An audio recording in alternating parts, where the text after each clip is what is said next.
I believe I've read all the books that matter.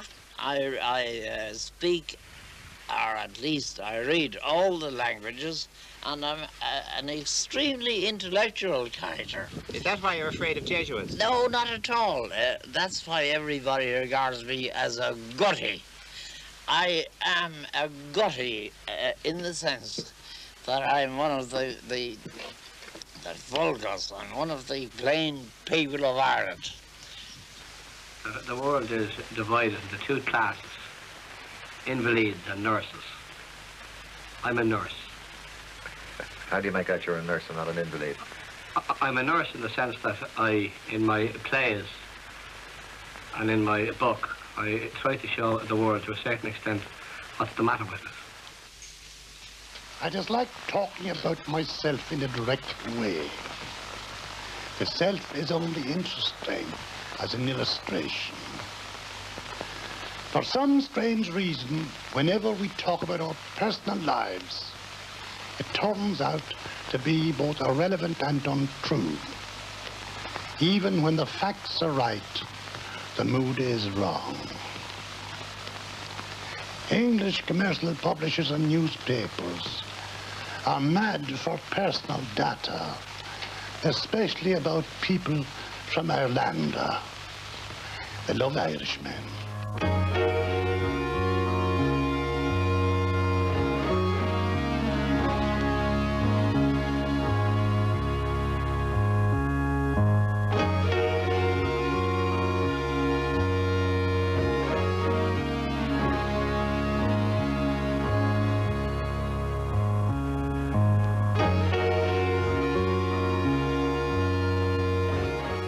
Dublin in the 1940s and 50s was an isolated and self-regarding place, largely cut off from the rest of the world by the war and Ireland's neutrality.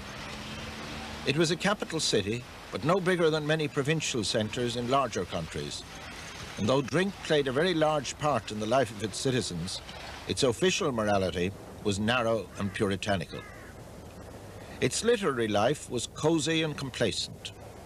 Dublin had, after all, been the scene of a much-celebrated literary renaissance. Yeats and Synge, George Moore and Sean O'Casey had all passed this way. But it was understood that the great days were over. Genius had safely departed. Left becalmed in its wake, official literary Dublin comforted itself nightly with anecdote and good whisky before going home by tram to the suburbs. Though local reputations were happily inflated, most would have refused to believe that in fact genius, shark-toothed as ever, still swam in these waters. But Dublin had become the scene of another renaissance, this time of an almost underground nature. Flann O'Brien, Brendan Behan and Patrick Kavanagh spent their lives and did their work among confusions, some of them self-created. As a young poet, I lived in daily association with them, sharing many of their attitudes. Looking back now, I see the period which was closed by their untimely deaths as being one of those literary eras, the importance of which is only recognized when it is over. In the 1950s, not even all the great names of the past were equally well regarded. Though Dublin was happy enough about Yeats, it still felt quite uneasy about the scandalous James Joyce, a blasphemer who had spurned it. Nowadays, Joyce, important for tourism, is celebrated by an annual festival, Bloomsday, called after Leopold Bloom, the central character of his best-known book, Ulysses. In 1954, when Bloomsday was first celebrated, the proceedings were less public, confined in fact to a few friends who held Joyce in special regard. One of them, John Ryan, was lucky enough to possess a film camera. This was the first Bloomsday that we ever celebrated. And here you have Tony Cronin and Miles na Goppaleen. That's Miles in the background there, being helped into the cab. And this is Gorgon's pub, which is near where I live. That's one of the Joyces, that's Tom Joyce. Miles na Goppaleen again. Patrick Kavanagh in the background. Kavanagh was the poet, Miles was the comic writer, Tom Joyce was a dentist, and as far as we could discover, never had read anything of Joyce. The outing was carefully planned by its principal organiser, Brian O'Nolan, otherwise known as a novelist, Flann O'Brien, otherwise as an Irish Times columnist, Miles Nagopaleen. There were, I think, no more than 6 people involved, including myself and, of course, Patrick Kavanagh.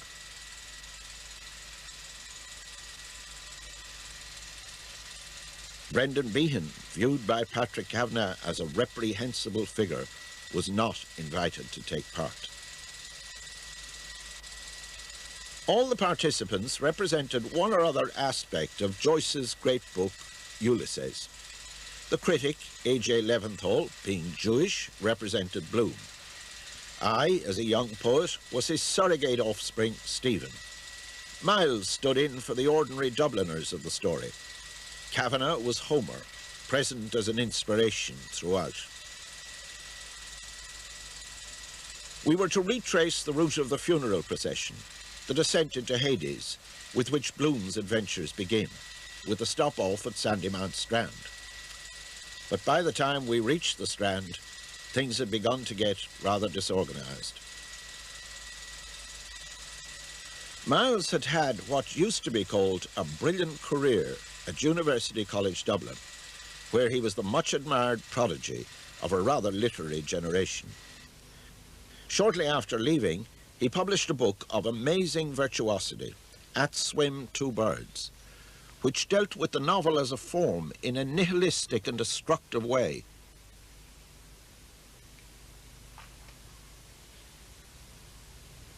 The novel, in the hands of an unscrupulous writer, could be despotic. It was undemocratic to compel characters to be uniformly good or bad, or poor or rich. Each should be allowed a private life, self-determination, and a decent standard of living. Characters should be interchangeable as between one book and another. The entire corpus of existing literature should be regarded as a limbo from which discerning authors could draw their characters as required, creating only when they failed to find a suitable existing puppet. The modern novel should be largely a work of reference. Most authors spend their time saying what has been said before, usually said much better. Conclusion of explanation. That is all my bum, said Brinsley. There were 3 boys, and then I came along. And then there were 2 boys, Fergus and Kevin. Then 4 girls all in a row, and then 2 boys to end up. Oh, in the home, we always spoke Irish. Amongst ourselves, if people from outside came in, it was usually changed to English, for politeness' sake, of course. But we were so accustomed to speaking Irish that we had to make a real effort to speak English amongst ourselves. In fact, Miles and his brothers had learned to read English surreptitiously by reading the comics sold in his uncle's newsagent's shop. His father was a senior civil servant, and it seemed natural for the brilliant Miles to follow his example. Patrick Kavanagh came from a very different background. Born the eldest son of a part-time shoemaker who was also a small farmer in County Monaghan, his early poems had been praised by literary Dublin as the work of a primitive, an unlettered countryman with a natural lyrical gift. O stony grey soil of Monaghan, the laugh from my love you thieved. You took the gay child of my passion and gave me your clod conceived. You flung a ditch on my vision of beauty, love and truth. O stony grey soil of Monaghan, you burgled my bank of youth. Mullahinsha, Drummerill, Black Shanko, wherever I turn I see, in the stony grey soil of Monaghan, dead loves that were born for me. Although when I wrote Stony Grey Soil of Monaghan, it wasn't true like many another work of mine, it became true.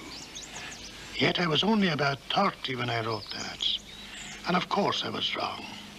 There were no dead loves who were born for me in Monaghan. I came to Dublin in 1939. It was the worst mistake of my life. The Hitler War had just started. I had my comfortable little holding of Watley Hills beside the border. What was debated for a life? And yet I wasted what could have been my 4 glorious years begging and scrambling around the streets of malignant Dublin. The conversation in Poet's Pub had all the richness and copiosity that all Dublin conversation has.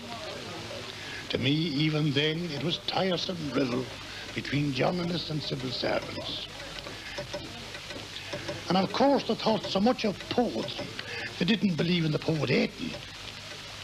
I am not, I assure you, complaining, merely stating a few ridiculous facts. It was all my fault. What was I doing there? Ah, well, we live and we sometimes learn. For most of the Dublin years, Patrick Kavanagh lived here at 62 Pembroke Road, a pleasant, tree-lined Victorian thoroughfare described as a jungle in one of his poems.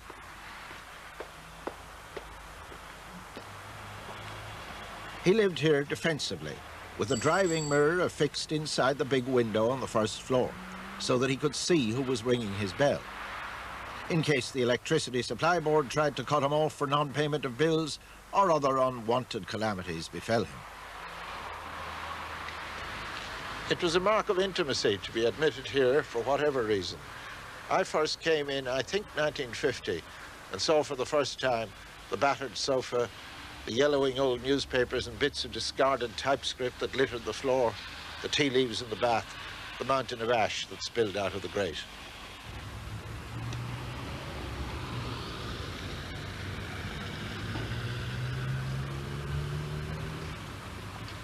Pembroke Road leads up to Bagot Street, which then had 3 tolerable pubs, a bookmaker's shop and a bookshop, in all of which he was a familiar figure. Seldom can there have been such a small area so patrolled by genius.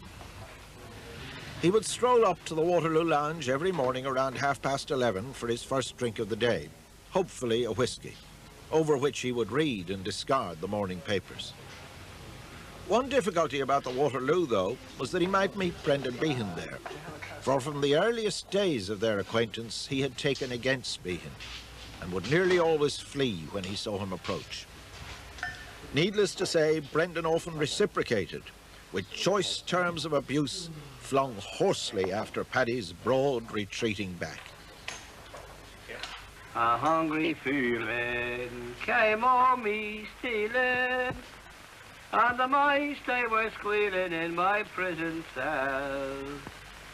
And that old triangle, jingle-jangle, along the banks of the Royal Canal. Well, now, the purpose of this is to try and find out what makes Brendan Behan tick. I don't imagine there will be any the wiser at the end of it, but however, we can try. Well, how would you describe yourself? The fact, of course, in my private life, that I'm rather a gloomy sort of person, has nothing at all to do with my public ministry, if I may so describe it. But what makes me tick, I don't know. Sometimes I wonder how long or for how long effectively I'm going to tick. When he was 9.5 years of age, his Aunt Annie walked in with a handsome little boy by the hand. There were 5 of us around the table, and we knew he had been brought to see us because we were the elders of the Republican Church, you know what I mean. You know, we were all elders, and he was brought in to be educated by us. It was part of his education, but he educated us. He started off, the little boy started off talking about Shaw and about O'Casey right away. He gave us a lecture on Shaw and a lecture on O'Casey. The moment Emily left his hand go, we never got a word in. He had a face like a Roman emperor, you know, very like a Roman emperor. And in fact, that's what he looked like. He was quite a bright boy and quite handsome, a big, strong, dark face. And off he went about Sean O'Casey, and we never got talking. We thought we were going to educate the little boy, you see, but not a bloody chance. All glory to Dublin, to hers the renown. Through the long generations her fame will go down, and our children will tell how their forefathers saw the red blaze of freedom o'er Erin go bra. May I ask how old you are? I'm 77. 77. My brother wrote that, composed it. My brother's a composer, you know, wrote the national anthem, our national anthem. Miss Brenda was very proud of that, wasn't she? Oh, yes. Did you hate the English yourself at that time? Well, I think I did. Sure, they gave us a terrible persecution for years and years and years, didn't they? They did. Well, I was taught to hate them, so I suppose I taught him to hate them the same. My father, when the girls would have a lesson book, there was a lesson in it, God Save the Queen, and the first thing he done was to tear out the page and burn it. So I suppose that it was born in us all, wasn't it? This is the Royal Canal. Brendan Behan grew up not far from here in Russell Street, then a street of decaying Georgian mansions which had been turned into tenements. And like many another Irish patriot, he spent some time in Mountjoy over here, where he heard the old triangle that went jingle-jangle along the banks of the canal, waking the prisoners bright and early in the morning.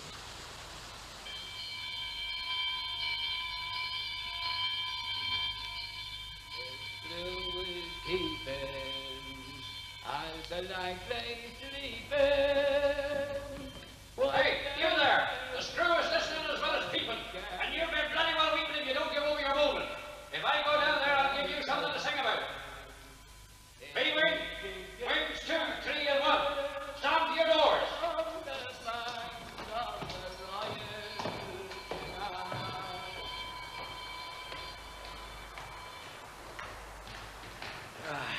It's not a bad morning for the races. No, I don't think I can make it today. Too much to do in the office. I heard a lot of commotion last night around in G-Wing. There must have been one of them reprieved. Which one? There's 2 for a haircut and shave tomorrow. Usually they don't like reprieving one and topping the other. So as to be on the safe side and not to be making fish of one and flesh of the other, they usually hang both of them. Actually, it must be a great thing to be told at the last minute that you're not going to be topped after all.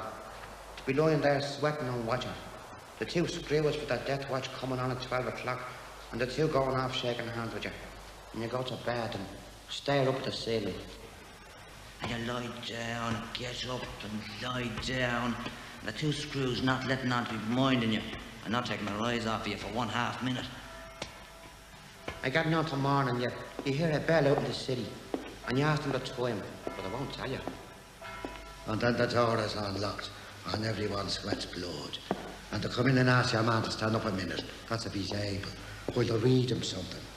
I am instructed to inform you that the minister he has recommended to the president. And the choir fella says, did you say has recommended or has not recommended? I didn't quite catch that. The Irish are not my audience, they are my raw material. Would you like the Irish to be your audience as well as your raw material? I don't care. You don't care what opinion the Irish have of you as an Irishman? Well, I think the Irish that I know and the Irish that I like, who are ordinary blokes, taxi drivers, house painters, buckies runners. I don't say honest workers, Al. Some of them are extremely dishonest workers. Some of them are honest workers, but they're the people I care about. And in any country, they don't buy books very much. Or they don't live by books or by literature, except the newspaper with the racing results. I think somehow that perhaps you're a bit of a snob. Me? I am, I suppose. But I'm a snob in various directions. I mean to say,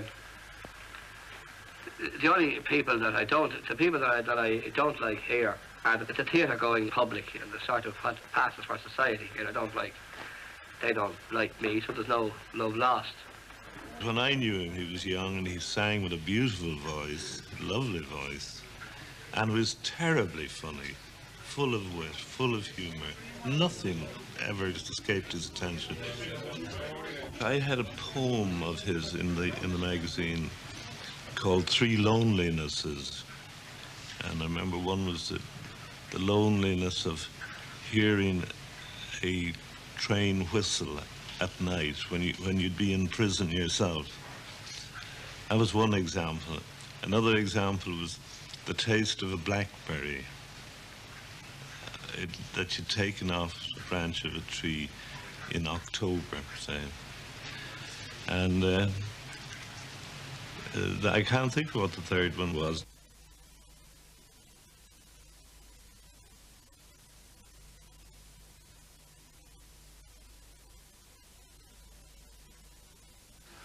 The offices of Envoy were across the road in Grafton Street, but its real headquarters was here in the pub.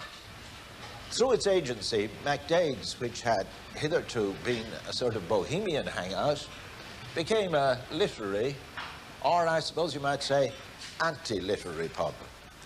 If down in the Pearl and the Palace they talked about George Moore's use of the semicolon and Yeats's hopes for the Abbey Theatre, here, to my recollection, we talked about money or the lack of it, drink or the lack of it, sex or the lack of it. Contribute to the same magazine though they might, however, not all of those who came here were always on speaking terms. The peace was kept, and balm for hurt wounds, as well as judicious credit, was supplied by a sympathetic barman, Paddy O'Brien. It says much for Paddy's talents that he could be an ordinary bloke with ordinary blokes, while understanding the complicated woes of literary men at the same time.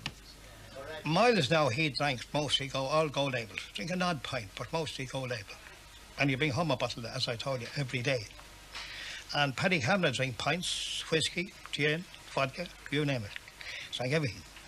It wasn't going, but anybody give him. And Brendan used to drink pints. As a younger man, Anthony wasn't able to drink the pints. He took a couple of brandies. We had bohemian parties after the pubs. When they shut down, Paddy O'Brien would hand us out the bottles of stout, and we'd all take off for the bona fides, which were out in the hills. If you were outside the 3-mile limit, you could drink. It was according to the law. So we all gave addresses, given, say, over in Holt, which was 3 miles safely out the other side of Dublin. And the parties never stopped, and we never had any money, but somehow or other, there'd be enough money for drink generation, but the basics of food, a 6-penny packet of tea, and enough to buy vegetables to feed the children properly. But you didn't have clothes, and you didn't have proper shoes or anything like that. It was basic. So there was a very happy atmosphere, but we were living on a knife's edge, and it took a very heavy toll on all of us.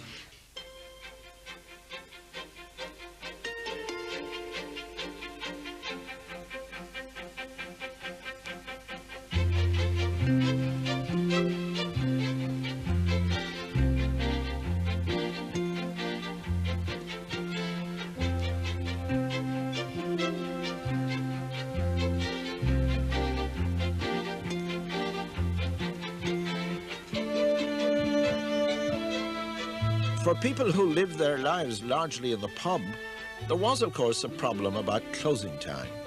What did you do when the steel shutters came down?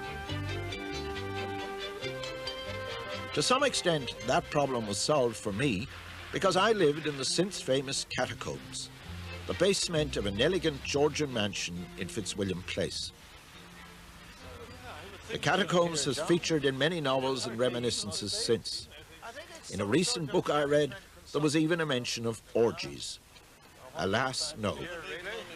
Yeah, will I go in? Yeah, you all right. Yeah. Yeah. The Irish for a festive gathering is Curram Ceol, the phrase implying a necessary connection between booze and song.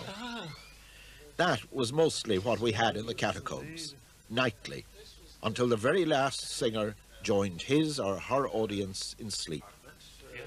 I went back there recently with John Ryan for the first time since those far-off days. Yeah, constant stream of people coming in here carrying stout bags. Oh, indeed, yes. Yeah, and there were no tin cans then, it was all the bottles, wasn't it? No, Yeah. and of course our landlord, our host, Dickie Wyman, he lived on the returned empties. That's, It yes. was tuppence on a bottle. That's right, quite a lot of money then, wasn't on a it? good Yeah. night, you know, with 20 or 30 people here, he might make a few quid out of that. He would bring them all back to McDade's then. That's right, yeah. So this was where the living, or partly living. This was where the of, action yeah, was, yes. I suppose it was originally the kitchen of the big.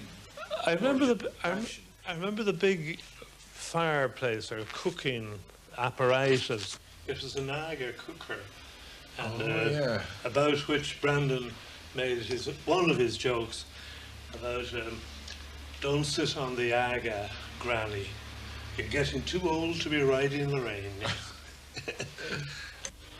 This would have been my little cubbyhole. My God, it's all painted up, and these would have been the wine bins. Yes, yeah. And computers, and it seems even smaller somehow than it did. I mean, there's hardly room here, is there, for my palliasse on the floor? How did you get into it then? Yeah, well, that's the question. And how did Brandon Behan get in as well? Yeah, Brendan was here once or twice. Yeah, you mentioned a few it. times, Yeah. He bumped here. Yeah. It was very difficult to go to a job when you got up here in the total darkness. I went out there and found recumbent forms that had no intention of going to any job. I mean, nobody was setting you a good example. Oh, nobody else was setting you a good example. No fear of that. No. So there we are. Let's have a look at the rest of the place. Sure, yeah.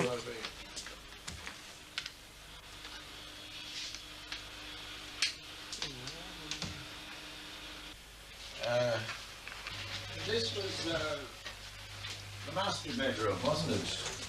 Yes, that's what I remember Dickie, yes. Private apartment. That's Dickie right. Wyman. Yeah. And he did entertain his more exquisite friends in He here. did, yes. Not very exquisite as I remember them, but he liked the rough trade. He did, yes. Yeah. Well, the shape of it's bringing back lots of memories to me, indeed. Yeah. I suppose we had a certain amount of fun. It was I fun. remember a lot of singing. Yes. People know everybody had a party piece. Yeah. They did it. And what was your song? I remember I had to sing The Bold Fenian Man. I sang a very highly dramatized version of the Croppy Boy. Oh, that's going right, out yes, of the room yeah. and coming back in again. That's right. And Brendan, of course, was the best singer. Oh, he was the. He had a beautiful voice.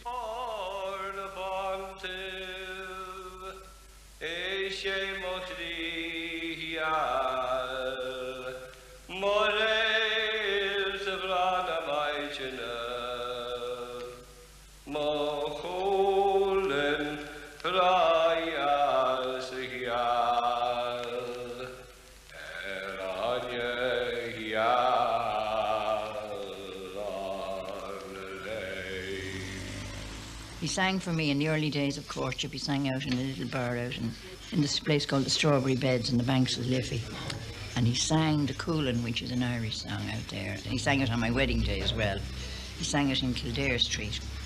And all the offices, the windows shot up, and all the little girls, you know, were looking at this man singing the Coolin. What is he singing the Coolin for, you know? See, in those days, Brendan was just an ordinary, rather difficult person who made his living by writing. And when we were married first, we lived off articles in the Irish press, all of £7, I may say, which was not a vast sum. So I used to do a bit of drawing, and I had a series going in the Irish Times called Know Your Grasses, because before I was married, I was a botanical assistant in the museum.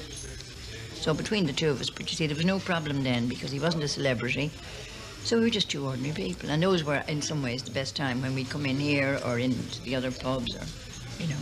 No, in those days, I hasten to add, I never went to pubs much, you know. I left that to Brendan. Somebody, I was asked one time, had success spoil me? I said, no, I was always like this. But most of what I like, I enjoy it, actually.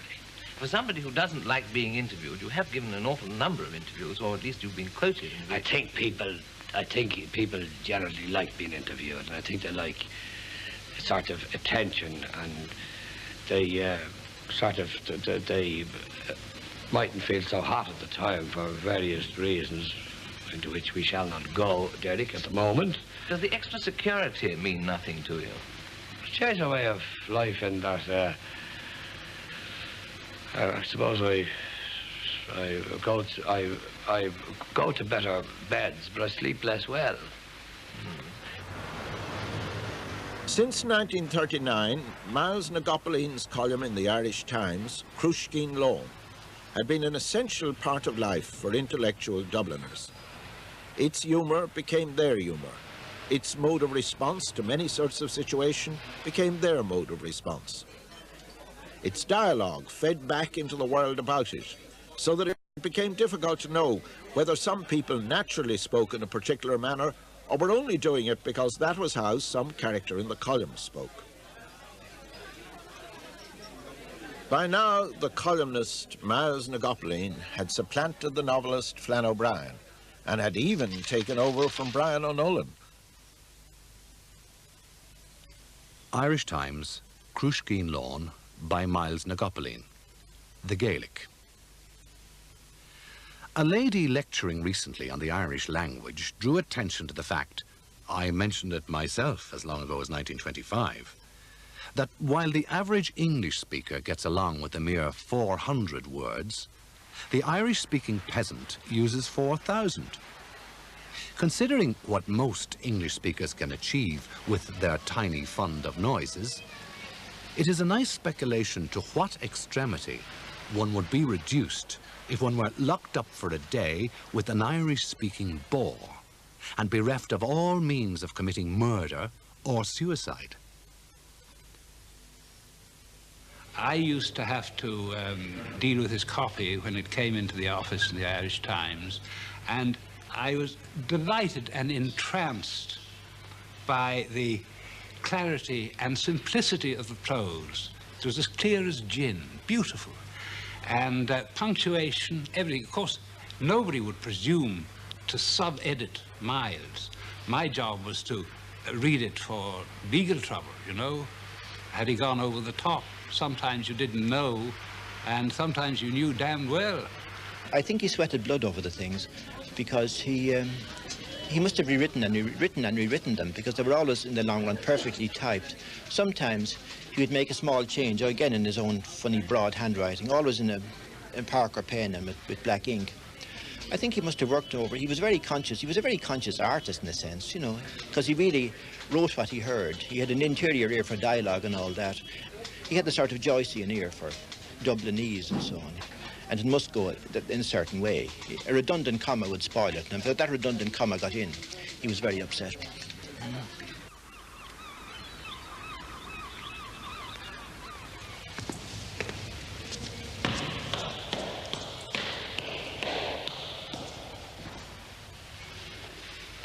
The plight of the English speaker with his wretched box of 400 vocal beads may be imagined when I say that a really good Irish speaker would blurt out the whole 400 in one cosmic grunt.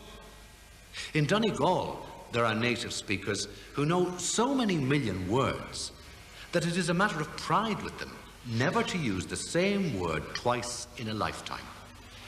Their life, not to say their language, becomes very complex at the century mark. But there you are.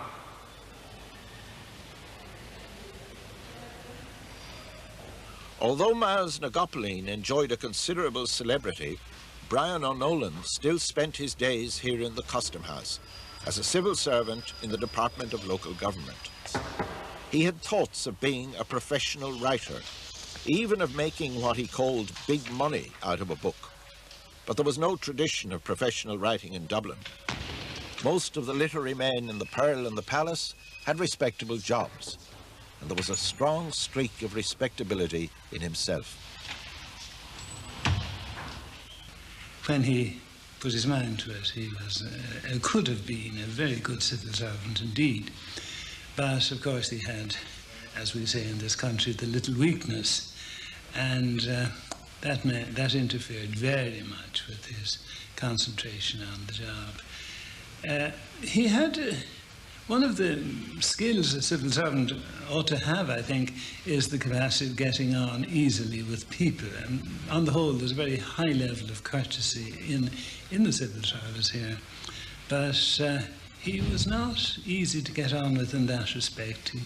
He wasn't much for small talk or chatting around. That was all, confined to the licensed premises around, or what he used to call his office in Scotch House, across the river there.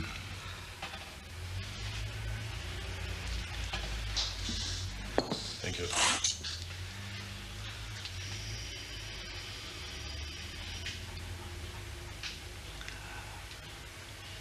When things go wrong and will not come right, though you do the best you can, when life looks black as the hour of night, a pint of plain is your only man.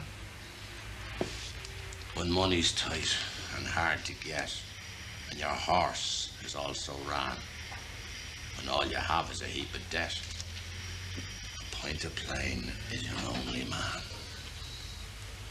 When health is bad and your heart feels strange and your face is pale and wan, when the doctors say you need a change, a pint of plain is your only man. When food is scarce and your lard are bare, and no rashers grease your pan, when hunger grows as the meals grow rare, a pint of plain is your only man. In times of trouble and lousy strife, you've still got a darling plan. You still can turn to a brighter life. A pint of plain is your only man.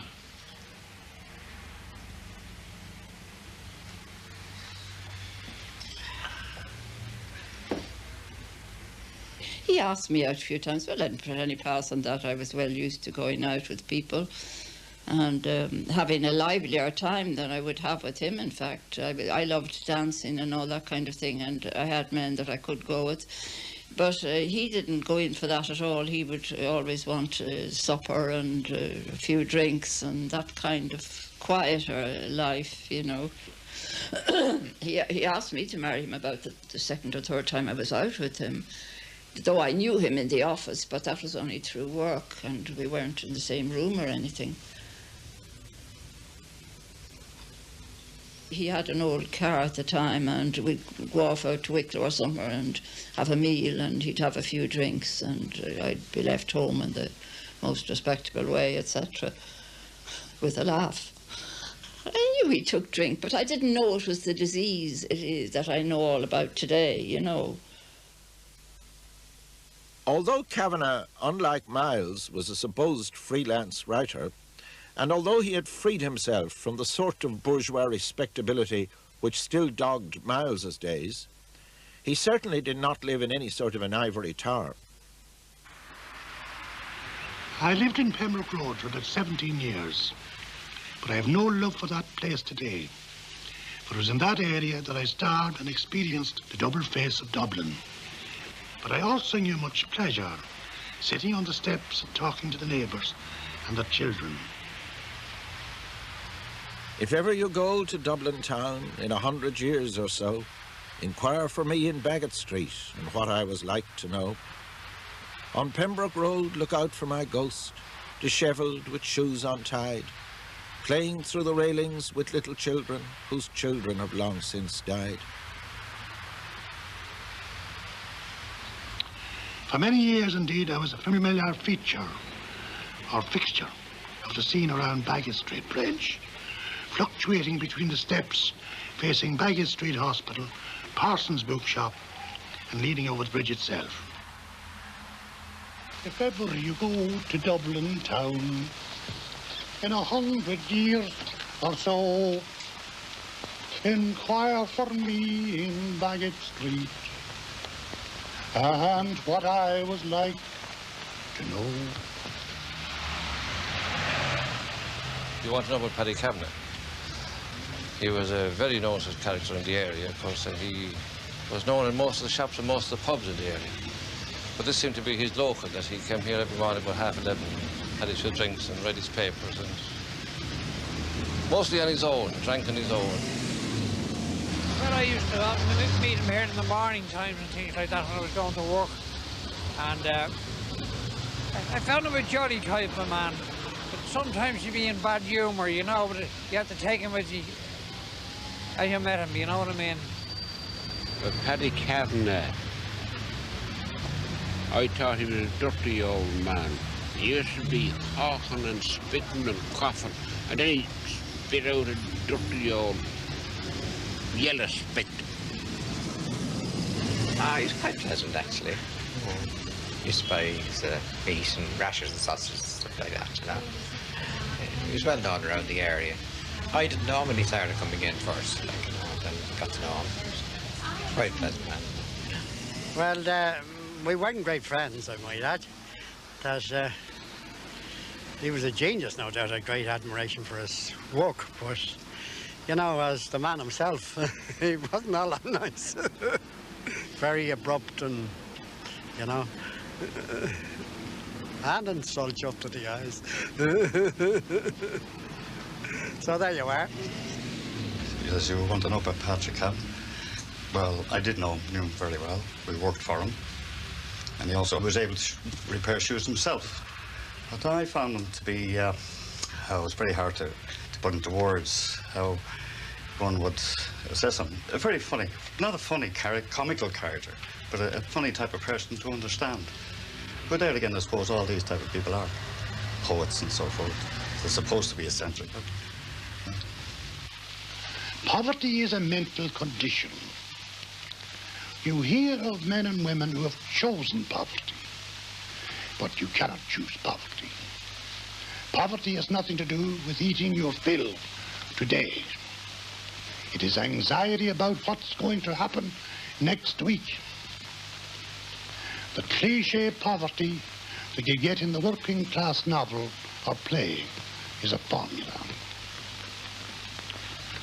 But my father, being a shoemaker, was probably less poor than the small farmer classes. What was called the drop in shilling kept coming in. And actually, the real poverty was the lack of enlightenment. Above all, the enlightenment to get out.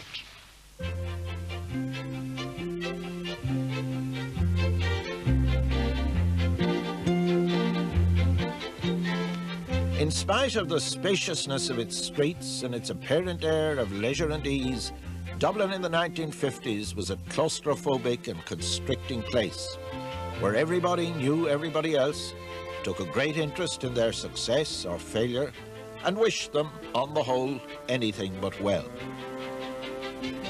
The possibility of leaving it was a constant preoccupation with many, especially perhaps the more independent-minded. Well, I think that many riders ran from Dublin. Beckett ran. Beckett stood on the Leary Pier and said he had a vision. Whether he had or not, I don't know, but he left and never came back. Joyce said he wouldn't come back to Dublin because he thought he'd be shot if he came back. I, of course, have not made up my mind one way or the other whether to be shot or jump off the Leary Pier. But the people who remained here, like Kavanagh and our Brendan, were killed by Dublin. Dublin killed them. Our Brendan, for example, wanted to live in New York. He said New York had a respect for the artist, Dublin had none. But both of them remained here. They were drawn back to it by circumstances. And in the end, of course, the begrudging city killed him. There's the fashion in Dublin never to speak well of anybody. They say about somebody, oh, he couldn't write 2 words. You couldn't put 2 words together. And although if you live with it and you're part of it, it is a negative killing thing. But yet, if you go abroad, it is the whetstone to your axe. Elsewhere was the place where Joyce went, for instance, and where Shaw had gone in his time. Elsewhere, the idea was get away from here. And of course the suggestion that this too was rather provincial was always an obsession with them. Again, I don't think it's very true, and I don't think it had any real bearing on the facts, because actually what they were getting from here was more important than what they were getting elsewhere. I mean, they were getting their own genuine culture, which they could feel inside themselves. Most of them never even got out of the place mentally. They might physically get out, but never, not really.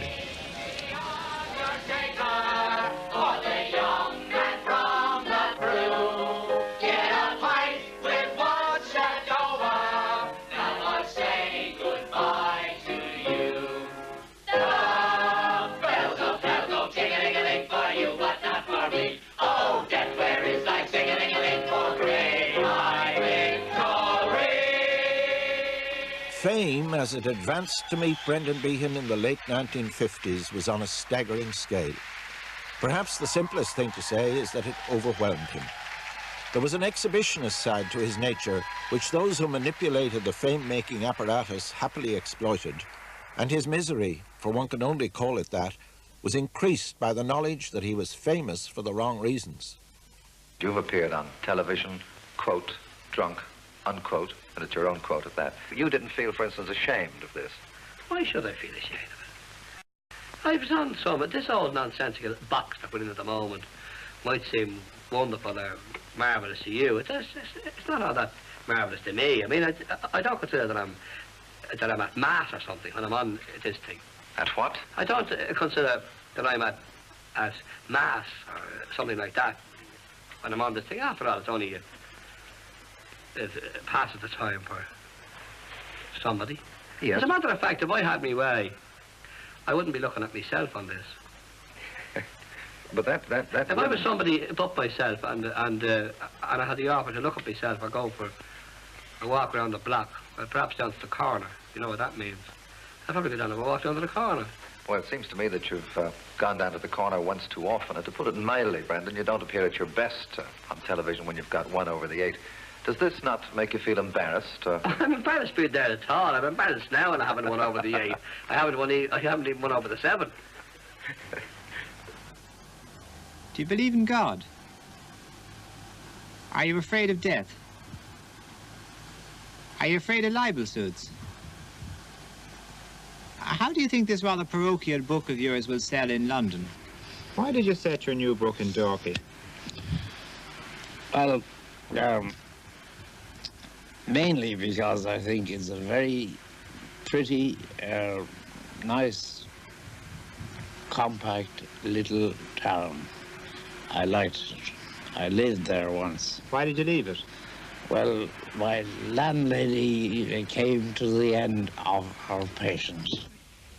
Towards the end, he was drinking far too much. And it had all sorts of difficulties. There were people who come in here and he'd be rude to them, and then there'd be complaints coming back, you know. And a senior officer being rude to customers is not part of the ethos of the Irish Civil Service by any manner of means. He might have been able to ride that one out if he hadn't also been writing. And it was the writing really that brought the chopper down on him in the end, because he was hurting a number of people by what he was writing, and he was making enemies in that respect. One night he came in and he said, "I've been sacked," or something to that effect. And I said, "Don't be silly," because he'd say things like that, you know. And I said, "Oh, don't be silly," or something like that. So he said, "Ask somebody else." It meant somebody else in his department. And I got some kind of an answer like, "Well, he has left," or "he wanted to leave," or something to that effect. So that was that. And I said, "Are you mad?" You know, he had a very high salary. "Oh, well," he says, "I'll have a pension." And you see, that was it. He wouldn't have to do this routine. Now, he didn't say that to me, but that was obvious. That wasn't his kind of life. Well, I don't know whether he thought all that out, but that's the way it came out in the end, that we were living on what he wrote. He gave up the civil service, which was madness in a sense, but then he wasn't an ordinary civil servant. So that's the only way I can describe that. I mean, you couldn't describe him as the come day, go day, every day, 9 to 5 or whatever the time was. He didn't do that. Brian O'Nolan was now a professional writer, free to be Flann O'Brien or Miles Nagopaleen on a full-time basis. Indeed, he had to be, for the state had allowed him a pension of less than £300 a year. Even in those days, not enough for a respectable, married, suburban householder with an expensive fondness for whiskey. The trouble about being only Miles Nagopaleen, though, was that the Irish Times paid its most famous contributor a paltry 2 guineas a column.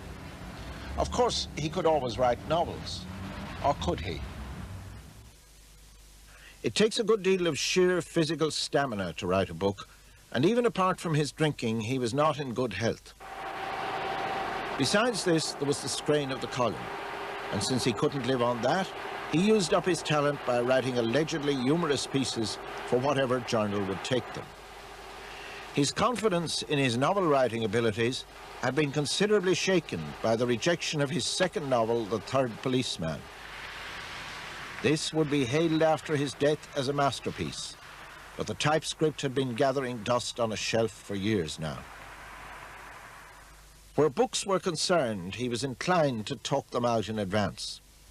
He spent many months telling people about St. Augustine and the part he would play in the Dalkey archive. Something I read, I don't know where it was, suggested that there was another side to this great man. And being disoccupied one afternoon in town, I went into the National Library and looked up certain books, and I found he was had been one of the most debauched, the most atrociously, I don't know what the word is, the most sinful, the greatest transgressors of any commandments, animal or spiritual or human. A sort of Miles Nagopaleen of the early church. Oh, no, I had no jokes about it. He was an absolute disgrace to the human race. That has been carefully kept away, of course. Well, he certainly redeemed all that many years afterwards. Yes, in other words, he had his cake and ate it. But sometimes you got an incredibly long, involved article, quoting everything from Aquinas to Chesterton and everything else, proving how nasty bunch we were and how we were sitting on his intellectual life, and how we were unseen censors and Protestant this and although I wasn't a Protestant, neither was he. And most of the Irish Times weren't. But Miles at a certain stage would use this phrase: "We're a bunch of Protestant bastards sitting on his mortal soul." You learn to put up with it, but there'd be long unaccountable absences which were never really explained. But sometimes you'd get a very long and involved letter enclosing a medical certificate from some doctor friend of his. On one occasion he claims to have broken his leg. On another occasion he hadn't been in for a fortnight. And what he told us was he'd been reading manuscripts for an English publishing firm and that he was not drinking. And because of this he'd bought an enormous bottle of orange juice and had gone to bed with the manuscript and that he kept drinking this. That he hadn't read the instructions that you were supposed to mix it with water. So he drank a gallon of this stuff, Kiora or something of the kind, neat, and naturally got citrus poisoning and was vomiting violently for days.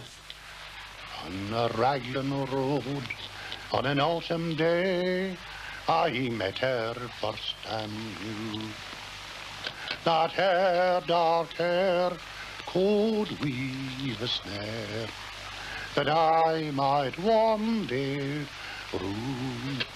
I saw the danger, yet I walked upon the enchanted way. And I said, let grief be a fallen leaf at the dawning of the day. In 1954, Patrick Kavanagh was misguided enough to sue when an obscure weekly journal published a nasty profile of him.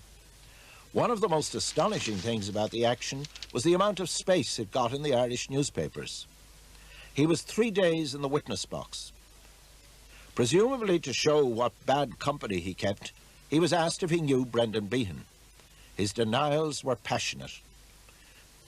The following day, the defendants produced a book inscribed, "To my friend Brendan, on the day he painted my flat."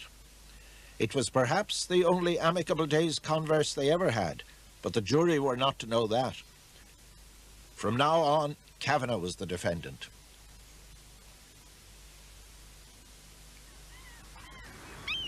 In the aftermath of the trial, he was seriously ill.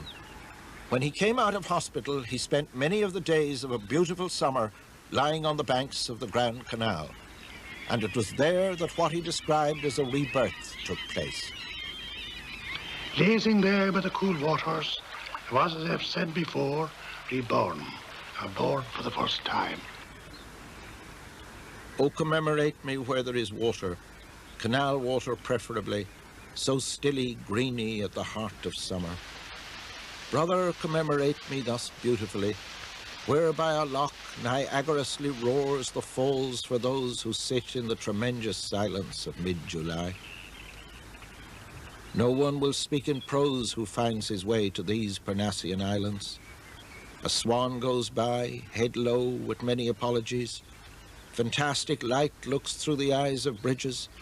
And look, a barge comes bringing from Athy and other far-flung towns mythologies.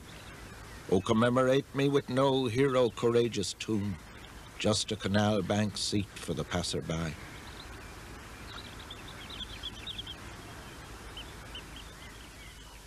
Of them all, Kavanagh was perhaps the freest spirit. The sort of laughter which seldom fails those who truly possess it was his innermost resource. And in the end, he won through to a new freedom in his work as well as in his life. What would you like to have said about you in 50 years' time? That I'd celebrated my 87th birthday. Well, if you don't take the doctor's advice, you might never celebrate it. Do you fear death, or don't you care? I do care. I don't like it. I don't like to die in black at all. I don't think anyone does. I can give you instances of very eminent men that surrounded themselves with all kind of quacks and all sorts of doctors and surgeons and coppers and scientists in an attempt at stopping this world just a little bit longer. The fella said we know where we are. We're not quite sure where we're going. Well, none of us is quite sure where we're going, but wherever you are, you're quite sure you're not going to die. Anyone that appears on television so often as you is on the opinion that they're going to live to be about 150, and then you'll have one of these things over you to get your last minutes.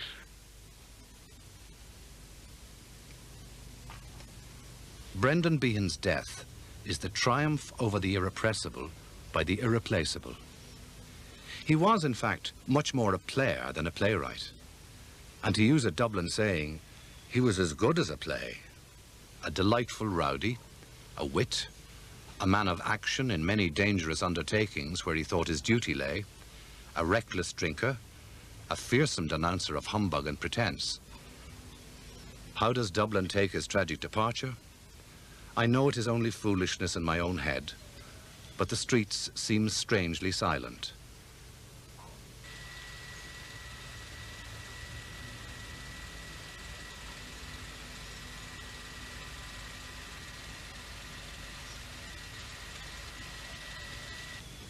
I've a giant intellect. And not yet expressed, but about to be expressed in a wonderful book. The stuff I've published heretofore is just trash.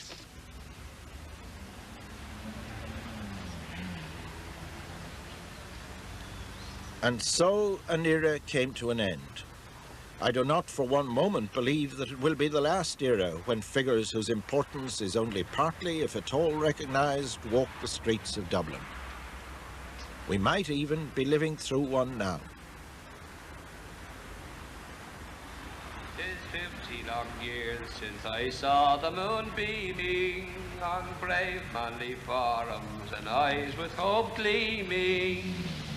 I see them again through all my daydreaming. Glory oh to the bohemian men. Eche rod y tarach yn ar eirig ar chaslio, ac dan bas beisyn yn teir o ddawan fiach yn anchoel. ach pa bheag an bus, agus éire in an asisiún. Glory, oh, to the bohemian man. Well, I think that was done fairly well considered.